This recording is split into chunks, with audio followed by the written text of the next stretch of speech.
Habits are hangups that hold us back. What is holding you back from living the life you really want? Today, learn the 5 habits holding you back and how to break free. Kim Martin, and I'm the founder of I've Decided. And I've Decided is a personal development company. We help you achieve your goals and dreams, whatever that might be. And we do it through providing you all the pieces of the puzzle for success. We'll talk about that a little bit during the presentation and share what those pieces of the puzzle are and how we provide that. But whatever it is that you want to achieve, whatever it is that you desire, we want to go alongside you and make sure that you're successful. Success is very hard, as we'll talk about today. And there are a lot of things that can hold us back from being successful. And a lot of times it's our own habits, right? It's our own habits that hold us back. And that's what we're going to talk about today. We're going to talk about 5 habits holding us back. But I really quickly want to give a shout out to our business sponsors and resources. So important to give a shout out to them because it's because of them that we're able to do events like this. We put on motivational leadership conferences, community network and learning, our success gala, and all the great things that we do. Our business sponsors help us. And if you see that logo right in the center that says PUP, People with Unlimited Potential, we are very proud to give resources to them. All of our members, whatever your membership is, 10 cents on every dollar goes to PUP. So 10% of whatever your membership dues are, we give it directly to PUP. And over the last few years, we've been able to give them, I think we're nearing about $17,000. And they are an amazing organization. And I encourage you to check them out. It's an organization for young adults with mental and physical disabilities. And it provides a place for them to have events and socialize and just to hang out with their buddies. It's really a cool organization. So just want to let you guys know, I think that's really important. So 5 habits holding you back and how to break free. Did everybody, you get your worksheet printed out so you can kind of fill it in? I don't know about you, but yes. Yay, Julie. Hey, I see it. Great. I don't know about you, but I love to have something that I can take notes with, something that I can look back later and kind of recall. And when I have those aha moments, they sometimes come to me later. Does that happen to you guys? You may not get that aha moment today, but maybe 2 days from now, all of a sudden you're like, oh yeah, that makes perfect sense. And it gives you that moment of revelation, if you will. So I love having the notes and I like sending these out. So follow along. We're going to fill in the blanks along the way and give you something to focus on as we go along. So let's talk about a habit. What is a habit? Well, the general definition of a habit is a settled, regular tendency or practice, especially one that is hard to give up. Now, while we think about habits, most of the time, you think about a bad habit, right? We don't really go around going, oh, let me tell you about the good habits that I have. I don't know why. I wish that we did, but we tend to focus on the bad habits. When we think about the word habit, a lot of negative thoughts pop in our minds, like the bad habits that we have. But as we talk today, I want you to remember that habits can be good or bad, okay? So you can have good habits or you can have bad habits. And it's those bad habits that can tend to hold us back. And it's the good habits that can really move us forward into being the best version of ourselves, the best that we can be. But as we break that down, and I love to break down the definitions. I do this all the time. We have, as a member of I've Decided, we send out weekly winning resources to all of our members, and we focus on a weekly winning word. And so every week when I'm doing the research and writing the content, I'm always looking and dissecting the word. And when you do that, it's quite amazing because it brings on a whole new life. And it really enlightens us to recognize what that word really means and how it applies to us. So as I break it down, and you'll see, you can write the definition of habit there. And then there's 1, 2, 3. There's 3 main words that I want to talk to you about really quick as far as habits. The first one is a settled. Okay, so in order to really truly understand what habit means, we need to understand what settled means. And settled means fixed or established. Okay, so what is a habit? It's a fixed or established. So it's something that you're just going to do. It's a settled or regular. And then the second is tendency, which is prone to or inclined to. So you have a tendency, you're prone to do it. You're just more inclined to do that. It comes more naturally. Okay, a settled or regular tendency or practice. And practice means it's performed repeatedly. So how does something even become a habit? You perform it repeatedly. You're just doing it over and over and over again.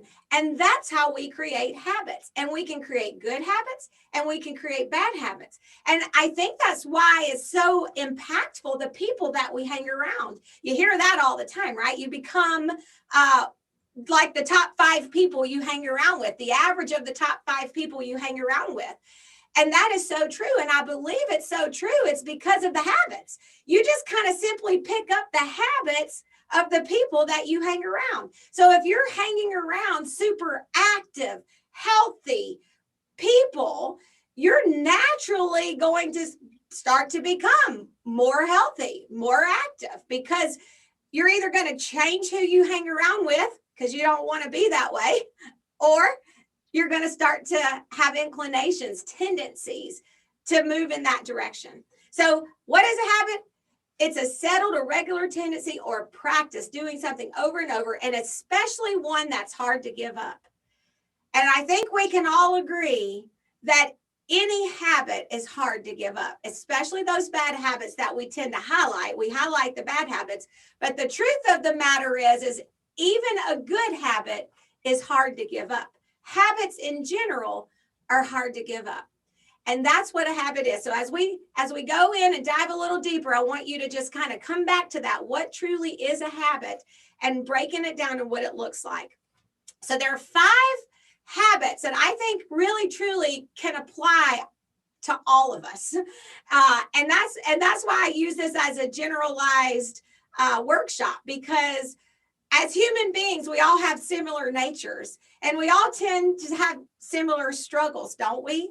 And so these are 5 struggles that I think we have. And by the way, if habit, HABIT, if you haven't noticed, if you figured that out, we're using habit as an acrostic to kind of fill in the blank. I love using acrostics. It's easier to remember. And so that first one, you can fill in your blank there, that starts with an H, is health. And you probably would have guessed that, I'm sure. Our health can be a habit that can hold us back, or it can be a habit that can catapult us forward. If we have good health habits, it's helping us. If we have not so good health habits, it's hindering us. So I want you to think about health, body, mind, and spirit, total health. I did a virtual event this past Saturday with the YMCA, and it was all about reinvesting in your total health. And I love that. And they talk about my body, mind, and spirit. And when we think about our health, we can typically want to focus on our weight. For some reason, when we think about health, it goes directly to the scale. I know the girls are shaking. Yep, I know the girls are shaking their head. It goes directly to the scale. That's all we think about when it comes to health. But truthfully, that is just one area of measuring good health. It is one area of measuring good health. There are so many others.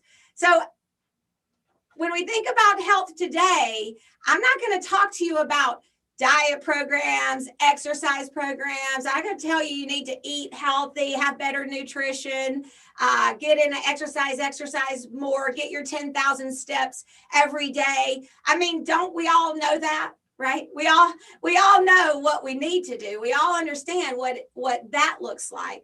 But I want you to write in the blank there that health is discipline.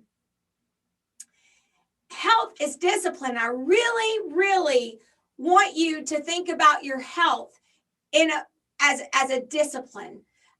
it is discipline, and discipline begets discipline. So the more disciplined you are in general, the more disciplined you're going to be. So when we think about our health in body, mind, and spirit, so when we think about our body and we think about exercise, or we think about movement, what we need to do, and not just the movement, but what about, good hygiene? What about flossing our teeth? Did you know that flossing your teeth actually, oh, I got a thumbs up from Adam. Hey, Adam, woohoo.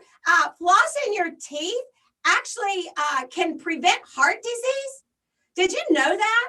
So when I think about body, it's dental, it's flossing your teeth, it's brushing your teeth, it's washing that makeup off your face every night.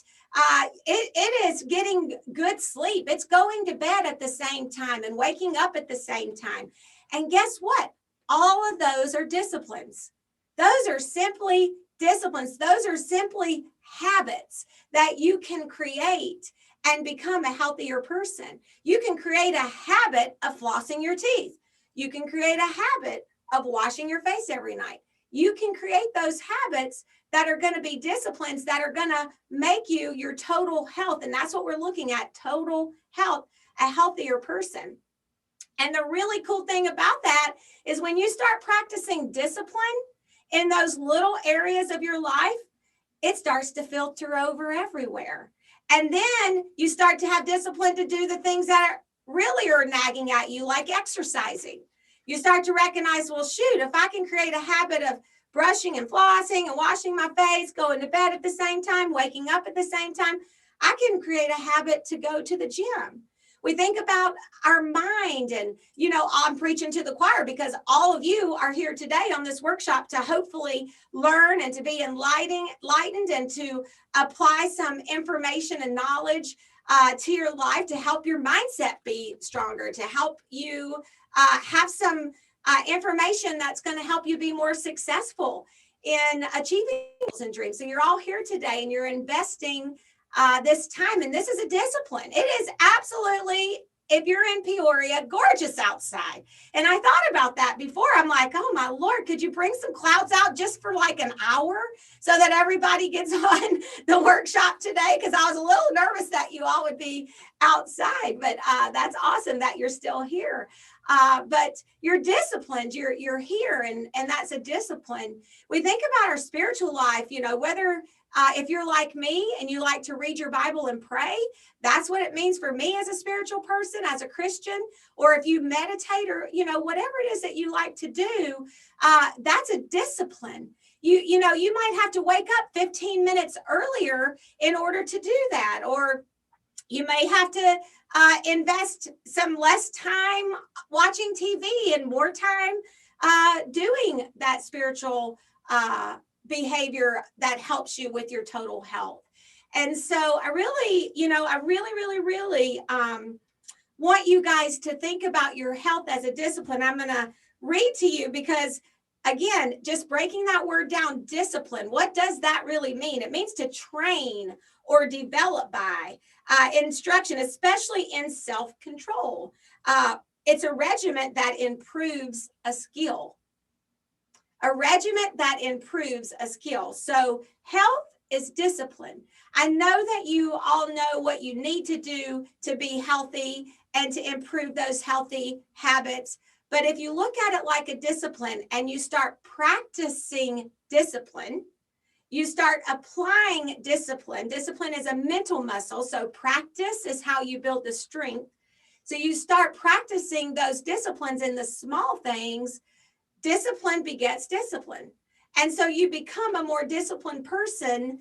And write that down. Discipline, it's just like success begets success. Discipline begets discipline. I'm either going to be a disciplined person or not. You're not going to, it's very hard to find someone. And a lot of you may already be like this.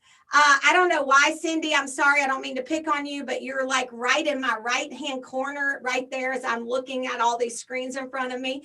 And I think about you and I think Cindy Bird, maybe a lot of you know her, maybe you don't, but let me tell you, she is a disciplined person.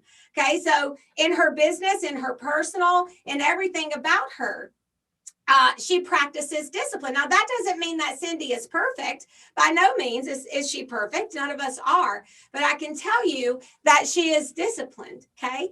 And so that's going to filter in all areas of her life. You're not going to find someone who's going to be super disciplined in this one area and then just let everything else go awry. And real quick, before we move on to the A, this is a big important topic because there's just no doubt that every single one of us care about this topic because it is the number one concern. Today and always, it always has been, I believe it always will be. It is the number one habit, if you will, that we are always trying to improve and create good habit. It is the number one thing that humans think about the most often is our health. So it warrants a little bit of extra time. So, it sounds really weird, but a lot of times when I'm at Curves, when I'm talking to the ladies that come in to join our weight loss program, the first thing I start to talk to them about is their daily habits, their daily routines. Do you brush your teeth? Do you have a nighttime routine? Do you have a morning routine?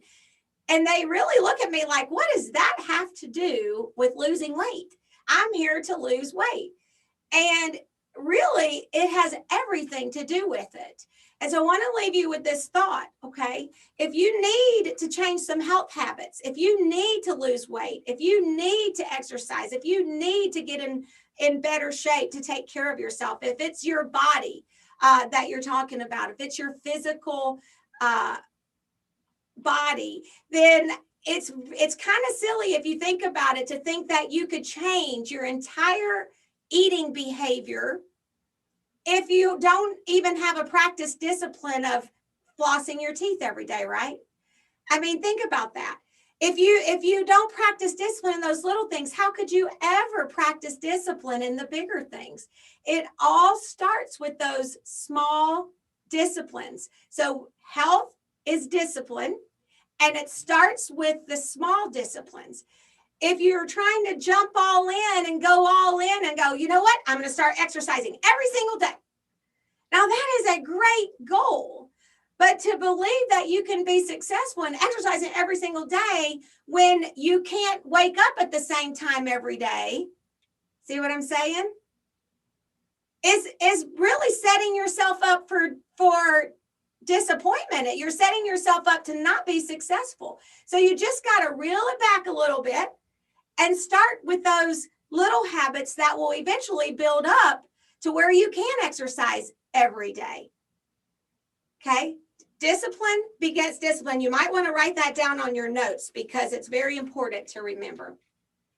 The A is addictions. I love this picture. I so feel like that, you guys. I do. And a lot of my social media time is spent with work. I do a lot of work on social media, creating posts and content. I'm a content writer and blogger and poster and all of that stuff. So I spend a lot of time on social media. Sometimes those change. It really, you feel tied to that cell phone. And that's just one addiction. And I just love that picture because it really gives you a handle on what addictions can do to you. You're chained. You really are chained to those addictions. And we're going to, you can think about little addictions like cell phones, if that's a little addiction. You can think about like big addictions. What is an addiction? So you want to write this down on your worksheet.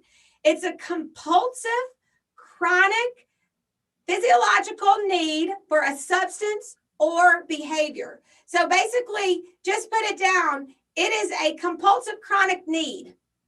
And I want you to underline need. That's what makes it an addiction.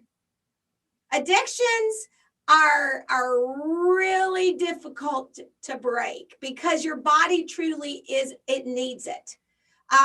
And we can use, and I want to give a little plug because we're about to do, one of our success partners, Sabra, is going to do a Start Your Spring Nicotine Clean, a 4-week series to help people quit smoking.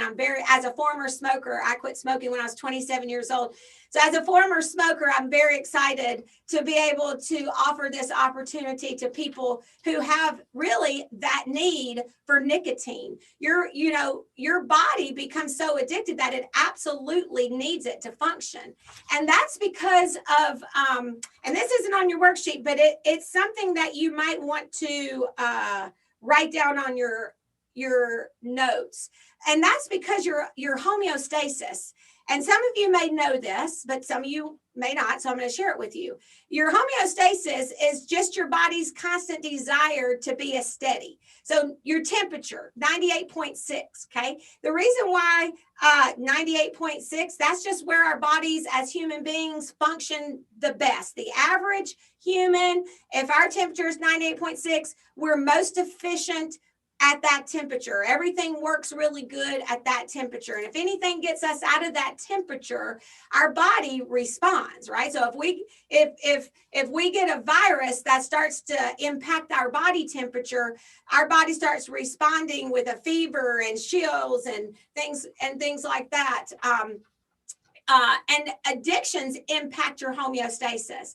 So, for example, if you're addicted to something like nicotine, your body gets acclimated to that, and it filters in that addiction to keep its homeostasis to keep your temperature at where it needs to be. It's got it all filtered in, and it assumes that's what you're going to do because that's what you do in general.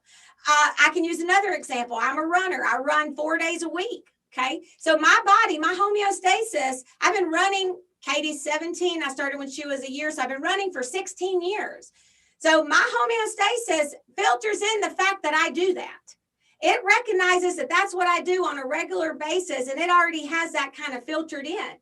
So if I don't run for a few days, guess what happens? My body starts to respond physically. I start to get super stiff. I can't really move very well. I'm like, oh my gosh, my legs start to tighten up because my body's saying, hey, something's out of whack here. I'm expecting these hormones to be produced, let's just say. And all of a sudden, I haven't had them for a couple of days, and now it's responding. So you can look at it in a lot, our diet, what we eat, what we put in. We can have food addictions. We can be addicted to sugar. We can be, we can have food addictions. We can be addicted to shopping and addicted to spending money. Why can we get addicted to that? Because it produces endorphins in our brain. And so your brain likes those endorphins. So when you start feeling bad, your brain goes, hey, I know, go shopping. That'll make you feel better.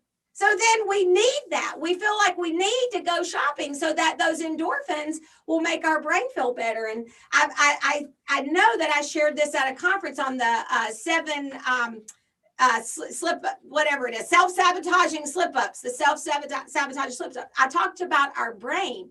We think our brain is for us, but our brain can be totally against us.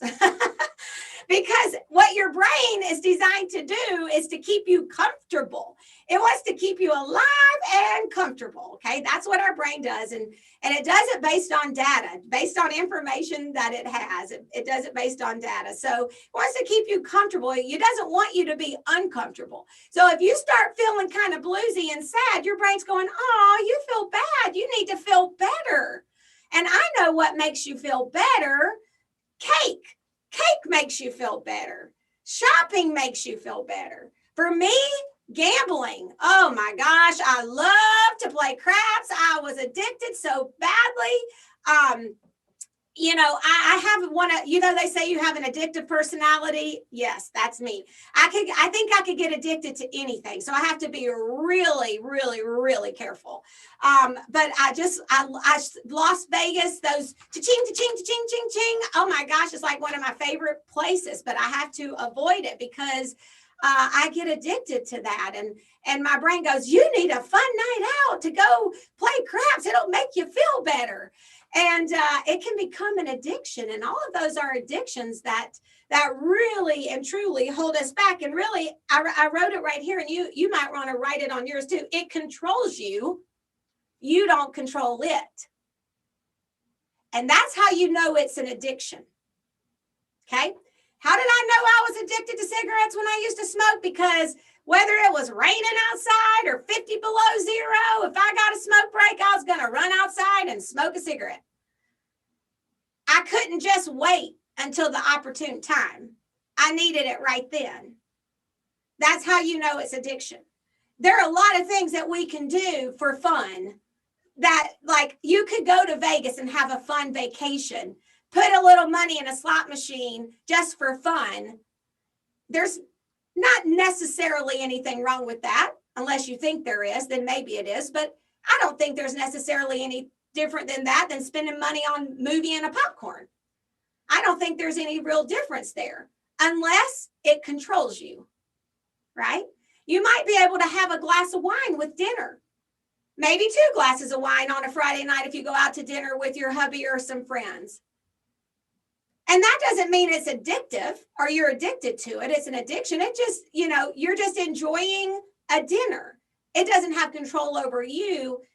You have control over it. So I'm not trying to, we all have to get on our cell phones, and it's totally fine to be on social media. Please get on social media.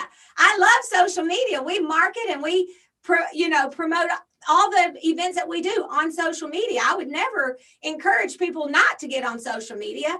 I want you to get on social media. It's a good platform for a lot of us if it's used properly. But if we're like this dude and we're sitting in front of it and we're chained to it and we can't let it go, then that might be an addiction. So, just get some clarity. And then so there's a question there. It says, what is it? Again, it's a compulsive chronic physiological need for a substance or behavior. Okay. It controls you. And then I have a question there that says, what's yours? Do you see that? And why do I say that? Why am I assuming you are all addicts? Okay. We all are. Every single one of us have a vice. Every single one of us. And guess what? Exercise can be an addiction. Okay. If exercise has control over your life and you can't function if you don't exercise, and you get grumbly if you don't exercise, and you're going to give up your family time so you can exercise, and you can't stop thinking about exercise and it consumes your thought, you are addicted to exercise. And that can be a bad thing. There is a such thing. Okay. We all have something, and I'm not going to ask you to share it today. But I want you to think about it. What's yours? And just start to, and not to feel bad. We all have them. I listed out several of my addictions, laid it all out here for you guys to see. Although a lot of them I've overcome. Okay. But we all have them. I still have plenty more that I have to continue to work on. And I continue to work on. So, being aware is that first step. So, what is yours? Write that down. You don't have to show that to anybody, but just so that could be like your first step to success. Our 6 steps to success is decide, and the first step, that D, is declare. That could be your first declaration today to say, I have a problem. That is the first step to starting to make it better. So write that down. All right, the B, blaming. We love to blame, and we all do that too. So don't think you don't, because we do. And how do I know we do? Because it's human nature. Why? Because blaming is self-preserving. So there are 3 things to write down here. The first one is self-preserving. That's just our natural inclination to preserve ourselves, to keep ourselves, safe, to not take any responsibility. So we naturally are going to blame just for a self-preservation. That's not a bad thing. It can be a good thing, especially when you need to defend yourself, right? So it can be a good thing. It's not a bad thing. But if blaming is one of those habits that we have that's holding us back, if we constantly find ourselves jumping to, but I didn't, okay? And I am guilty of this too, because I have a little bit of perfectionism. And so if I make mistakes, I'm like, wait, it wasn't my fault. I did what I was supposed to, but somebody else didn't do it. I'm the first to kind of jump to that. And really, that's blaming. And it's that self-preservation. It's a protection mechanism. It's a survival skill. It really is. It's a way that we can survive, is to place some of that blame. But the one that I found that I really think is something for us all to think about is it gets rid of our bad feelings. And when I read that in an article that I was reading when I was putting together this presentation, that really hit my heart. I was like, that's truly that emotional side. If I make a mistake, I feel bad. If I do something that I know I shouldn't do, but I do it anyway, I feel bad. Let me use gossiping as an example. I work hard not to gossip. I loathe gossiping. I really do. And if someone starts to gossip, I'll move it to a different direction. I really, really, really don't like it. But we all can fall into it. It could happen given the situation. And just using that as an example, if you fall into that, you could feel bad. The next day you could be like, I really should not have been involved in that conversation. I shouldn't have said that about that person, or I feel bad that we were, whoever it wasn't even around to defend themselves.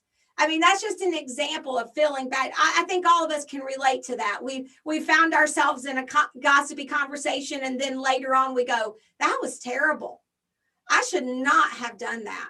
But that Betty, she's so gossipy.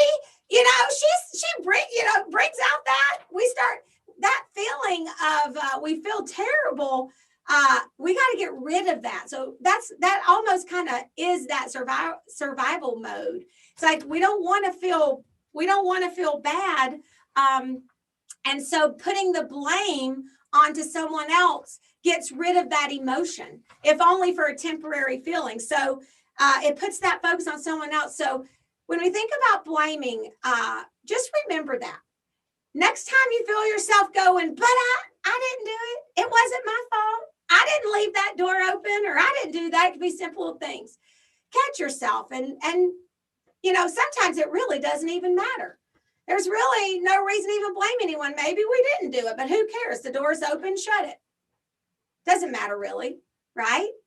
We can take those little opportunities to build that bigger discipline. Again, little disciplines build up to big disciplines. So if I start building a little discipline that says, if my husband says to me, who left the door open, instead of going, I didn't leave it open, must have been Katie.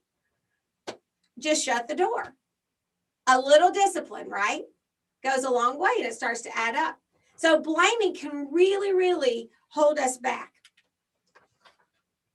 I just want to let's look at this for a second.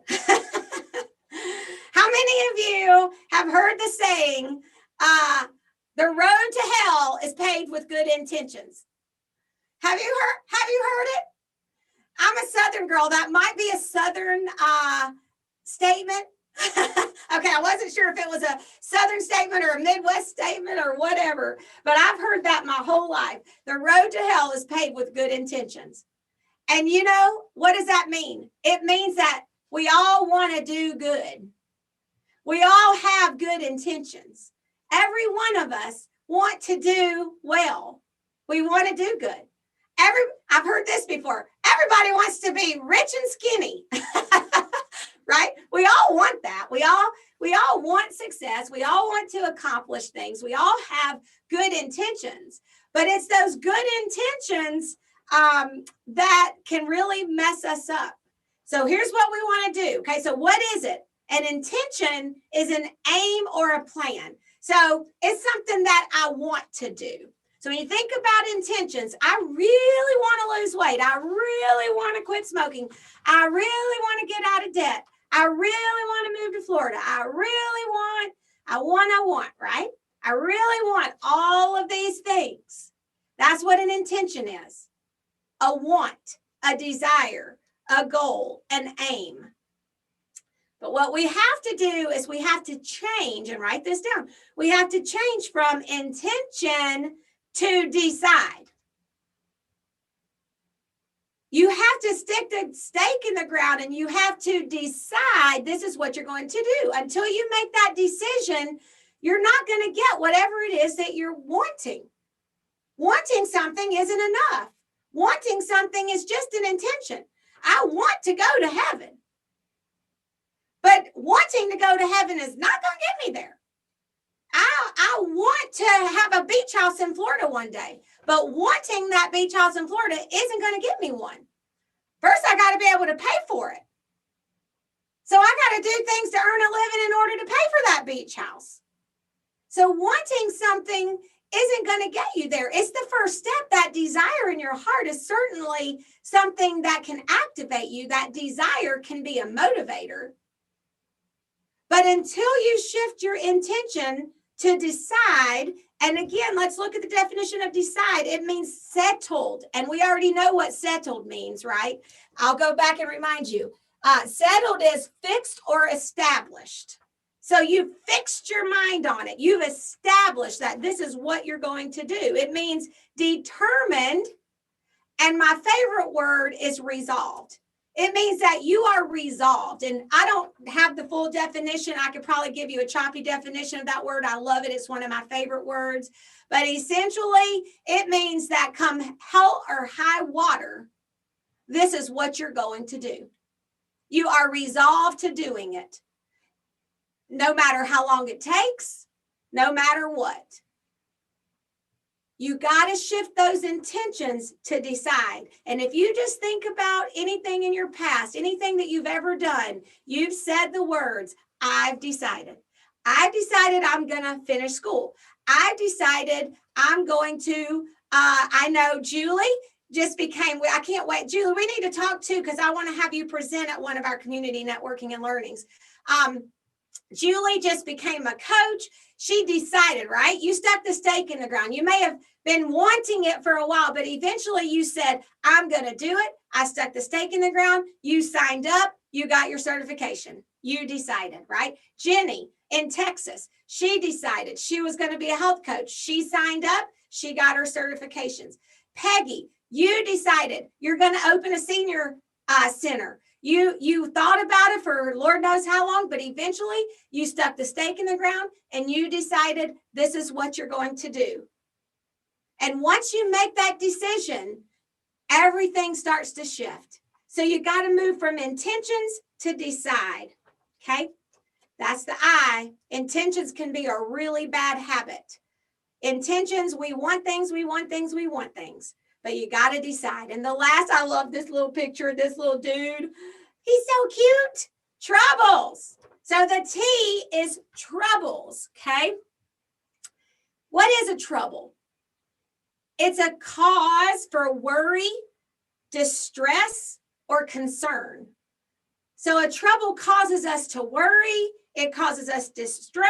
It causes us anxiety. And our troubles, focusing on our troubles, can be a really bad habit. We tend to focus on our mistakes. Okay, some examples. Past mistakes. Our past mistakes can be a trouble. And a lot of times, those past mistakes can hinder us from moving forward because we now think we can't do it. Because we've tried and we failed. I already tried that. It didn't work. So I'm not even going to try it again. We're focused on those past mistakes. What else? Trauma. Trauma break. That's the worst.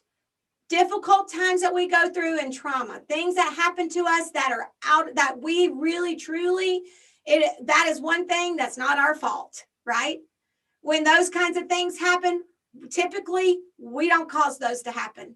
Those just happen and it's like getting punched in the gut. But at some point we have to release those things because otherwise we focus on those troubles. Every one of us have troubles. It's relative. We can sit around and compare our troubles and be like, well, my trouble's a little worse than your trouble. And sure, you can sit around and think about those things. And sometimes in comparison, we can go, yeah, that's a bad trouble. I'll take my troubles over that trouble any day. Right? But it is relative. Our troubles are our troubles, and it's relative to us. And it's anything that causes us distress, anxiety, worry, concern takes our focus away from doing what it is that we need to. We need to focus on the more positive. We need to focus on the good. We need to find the good. I love this. Look at this Zoom meeting we're having. I don't know about you guys, but I'm just having a blast. I love this. I love seeing all of you here. And I love that we can come together and you're all in your space and you're all over the states, down in Texas and St. Louis and Indy. Jackie's over in Indy. And and some of you are at work and you're just plugged in. I love this. This is really a great thing. And virtual's not going away. This is a part of, I every time somebody says, and I've made a habit, and you guys help me out with this, okay? Every time I hear someone say, I can't wait till we get back to normal. I just can't wait till we get back to normal. Okay, let's don't say that anymore. Let's get back to better. This is the normal. We are here. We're here today. This virtual, this is the normal, and this is awesome. So let's just keep making this better. Let's just keep making this better. How can we continue to make our normal, and this is our normal, how can we continue to make this better? So let's not get back to normal. Let's get back to better. Troubles are, oh man, I'm all zoomed out. If I got to get on another Zoom meeting, I just don't know if I'm going to be able to handle it. For the love of Pete, how cool is this? Jenny is my cousin in Texas. She's a success partner, and I've decided I've seen more of her than I have in my whole life. How cool is that? All because of Zoom. It's a really great thing. And we're going to get back to in-person too. And we're going to do some things in person. I love in-person, but virtual is always going to be a part of it. And so I don't know, a little plug for, this is our normal. There's no getting back to normal. I see something, Jackie. Were you holding up your heart? I don't know. I saw something fly. Awesome. So troubles. Okay, one other thing under troubles. There's a third line there. So it's past mistakes, traumas, difficulty, things that happen to us. We get focused on and we have to let it go. And then this is one that's hard because this kind of goes against our beliefs, but it's wrong beliefs. Sometimes our wrong beliefs can cause us trouble. Do you know that you believe things that may not, this is just psychology. All human beings, we all have something we believe that may not be true, right? We all have something we hang our hat on that really may not be true. And we do because that's what we were taught, that's what we were told, that's what we heard, that's how we were brought up. We can't imagine it being, sometimes if we change the way we see things, we would have to say, man, my parents were wrong. That could be very difficult for some people. There's no way they would admit, they're not going to say, my parents, they did wrong. They were wrong about that. So you just keep holding on to those beliefs, even though deep inside, you kind of know, but you just can't bear the thought of letting it go. And it's not a bad thing. It's just a recognition. It's just understanding. It's just saying, when you think about wrong beliefs, think about self-talk. What do we tell ourselves? Sometimes we tell ourselves things that we would never say to anybody else. And we cause our own self trouble. You can't do that. See, you're lazy. You did that presentation and you sounded silly. You stuttered over your words, or you went to that networking meeting and nobody talked to you and you felt foolish, or you can't write the book. You keep sitting down to write a book and you can't find the words, and we just start beating ourselves up over things that really, it's a trouble that we don't need to focus on. It's a habit that we got to let go, and it's a bad habit. Okay, so don't focus on your troubles. That's the T in habit. So then the next question is, great. Now that I know I have all of these habits, thank you very much, Kim. How do I break free? Tell me, how do I break free?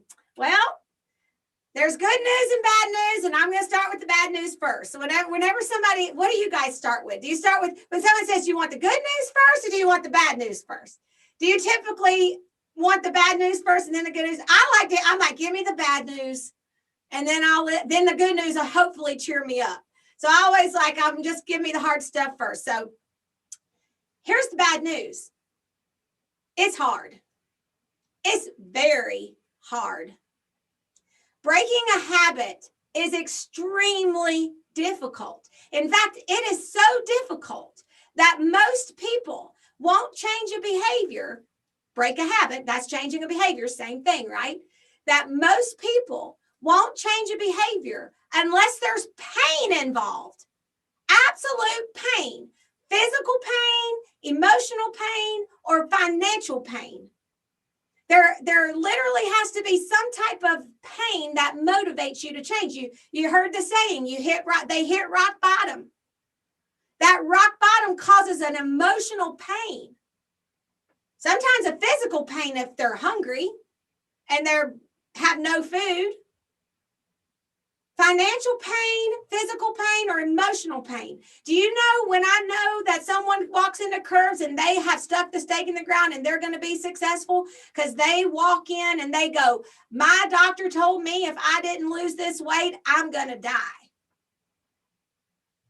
I could have a heart attack. My blood pressure is high, blah, blah, blah. They walk in, they have that, all of a sudden they have that physical pain, that emotional pain of, oh, this is really bad and I got to fix it. That's how hard it is to change a behavior. Most people don't. Why is it so hard? And if you've been on my presentations before, you know I love to use the puzzle analogy. I love puzzles. I love crossword puzzles. I love all kinds of puzzles. Puzzles are just fun. But puzzles are hard unless you do the real easy ones. But those aren't fun. If you want them to be fun, they got to be hard. It's not fun if it's not hard. So puzzles are hard. Why is it so hard? Well, successfully achieving a goal like breaking a habit is like a puzzle. You got to have all the pieces connected together, and you got to have them all. Otherwise, you're not going to see the picture, or it could be very difficult to put together if you're missing pieces. So you can get that analogy. It's a really great analogy. It's like putting a puzzle together.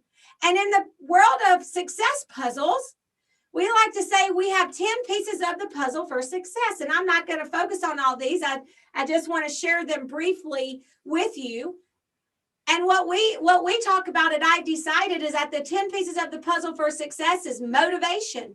You need something to propel you forward. You need inspiration. Inspiration comes best from success stories. You need to be around somebody else who's successfully achieved whatever it is that you want to achieve. You need support and accountability. Our success partners are awesome. Having that weekly group coaching for support and accountability.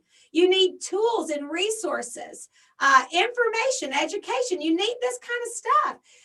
It's important. You need to have new ways, new techniques, learn new things that you can apply to your life to help you be more successful. You need the right mindset. We talk about living decided. You need to have a decided mindset. You got to stick the stake in the ground. You can't have intentions. We've already talked about that. Intentions is a bad habit. Okay, we walk around wanting things. You got to have a decided mindset, and you got to have a place to contribute. You got to, part of being successful is contributing to other people's success, is giving back, is helping, is sharing the knowledge that you have, teaching people and helping people and mentoring them. That's a part of success. So you need all these pieces of the puzzle. And so why is it so hard? I want you to look at that puzzle box right there. And I want you to imagine that that's a puzzle box. And there's 4 puzzles in that box. They're all mixed up in there together. Okay.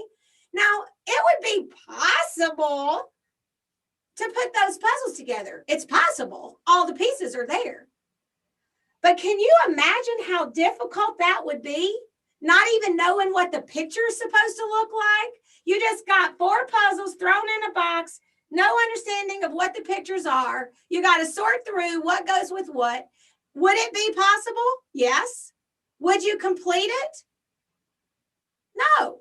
It would be so difficult that our human nature, we wouldn't be able to really stick with it. Now, psychology says that less than 1% of the population has the ability to stick with something that long to get the job done. So maybe there's one of you on here that might do it, okay? But most of us wouldn't do it. It would be too hard, and that's how success is if you don't have all the pieces of the puzzle in one place. So here's the good news. It's possible. It's very difficult, but it's possible. It's possible if you have all the pieces of the puzzle for success, if you have everything that you need. And without everything that you need, it's going to make it so difficult that you most likely aren't going to be able to accomplish it. So if you need to kick any of these habits that we talked about today and you desire to, and you want to stick the stake in the ground and you want to decide that you want to accomplish it, you can do it. It is possible.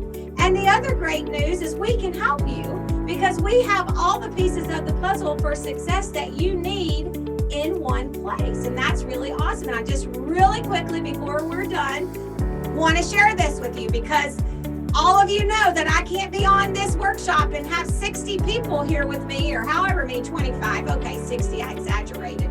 25 of you here with me without offering you the opportunity to lock arms with us, to lock arms with me and join our community.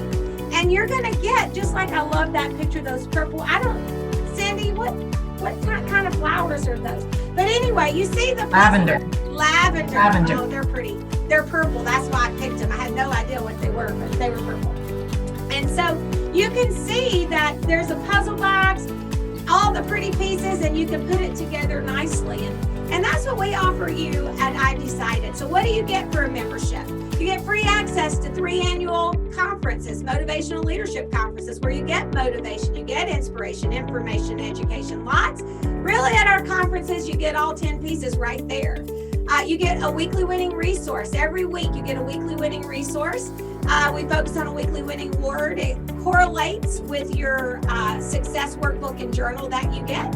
And you get exclusive discounts, the weekly group coaching with Success Partner.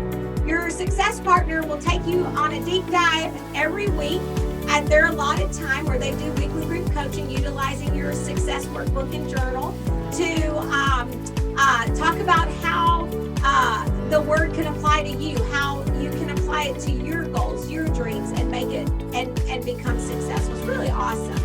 And you get our annual Success Gala and awards. It includes a banquet and dinner and entertainment. It's really awesome. And a monthly Success Mastermind with me. And that's all included in your membership for $179 a month. And there's a $50 sign-up fee. But if you sign up within 24 hours of today, there's a little line on that says discount code. Write this down.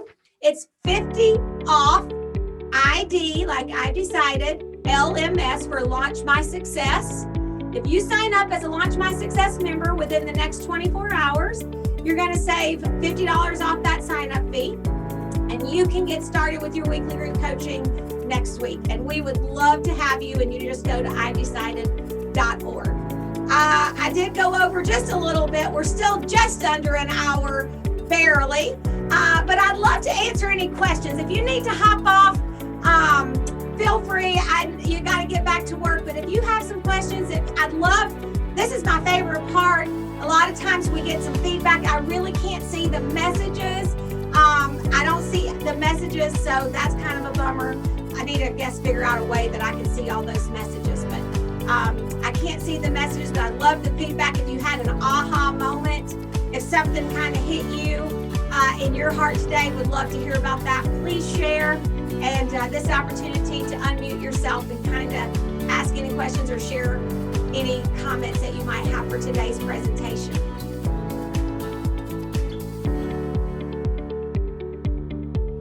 Kim, this is Cindy. Hi, Cindy. Thank you. Great information.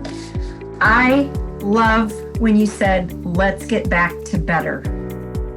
that was something that really resonated with me.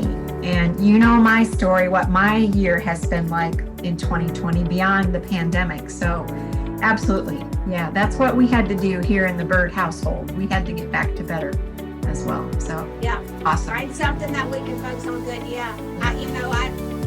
I'm sure I picked that up from somebody along the way. I saw it and I loved it. And I'm like, well, I'll steal that and use it. But I loved it. Hey, Kim, thanks a lot. That was a really good job. Thanks, Adam. I really liked when you were talking about blaming. I've never heard it described as far as getting rid of bad feelings that you have inside yourself. And that like kind of just thought, that is an interesting way to think about that, because it's why do people blame others all the time? And if it makes you feel better, that's a simple solution. Not the right one, but it's simple. So. And it's true, and it's by nature, you know? Yeah, thanks a lot. I really enjoyed it. Awesome, Adam. Thank you.